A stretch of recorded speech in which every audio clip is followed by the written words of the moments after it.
ஒரு குடிசை வீட்டுல வாழ்ற ஒரு மனுஷனுக்கு தன்னோட குடும்பத்துக்கு ஒரு அழகான வீடு கட்டி கொடுக்கணும்னு ஒரு ஆசை. கிட்டத்தட்ட 20 வருஷமா கொஞ்சம் கொஞ்சமா பணத்தை சேர்த்து வச்சு ஒரு வீட்டை கட்டுறாரு. கட்டி முடிச்சதுக்கு அப்புறம் சுத்தி இருந்த அவரோட ஃப்ரெண்ட்ஸ் ஃபேமிலி எல்லாத்தையும் இன்வைட் பண்ணி ஒரு ஃபங்க்ஷன் கண்டக்ட் பண்றாரு. அந்த ஃபங்க்ஷனுக்கு வந்தவங்களுக்கு எல்லாத்துக்கும் ஸ்வீட்ஸ் வாங்குறதுக்காக கடைக்கு போறாரு. போன நேரத்துல அவரோட வீட்டுக்கு பக்கத்துல ஒரு நிலநடுக்கம் ஏற்படுது. அந்த நிலநடுக்கத்துல அவர் கட்டின வீடு தரமட்டமா நொறுங்குது. அதை பார்த்து அவரோட ஃப்ரெண்ட்ஸ் ஃபேமிலி எல்லாரும் கண்ணீர் விட்டு அழுக ஆரம்பிக்கிறாங்க. போனவர் திரும்பி வந்து பாக்குறாரு. திரும்பி வந்து பார்க்கும்போது அவர் கட்டின வீடோட தடயமே இல்ல, தரமட்டமா நொறுங்கி போய் கிடக்குது. இருந்தாலும் அவர் வாங்கின ஸ்வீட்ஸ் எல்லாத்தையும் கொஞ்சம் கொஞ்சமா எல்லாத்தையும் கொடுக்க ஆரம்பிக்கிறாரு.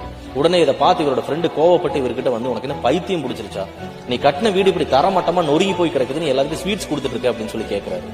உடனே இவர் சிரிச்சுக்கிட்டு பதில் சொல்றாரு, இப்ப நீ இங்க நடந்த சம்பவத்தோட நெகட்டிவான விஷயங்களை பாக்குற, ஆனா இங்க நடந்த பாசிட்டிவான விஷயத்தை நினைச்சு நான் சந்தோஷப்படுறேன் அப்படின்னு சொல்லி சொல்றாரு.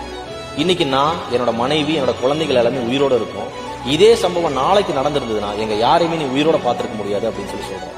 த moral of the story is, நாம் ஏதோ ஒன்றை இழந்து கொண்டிருக்கின்றோம் என்று நினைக்கும் நேரத்தில் கூட ஏதோ ஒன்றை அடைந்து கொண்டுதான் இருக்கின்றோம். அது நாம் அடுத்த நிமிடம் இழுத்துவிடும் மூச்சாக கூட இருக்கலாம்.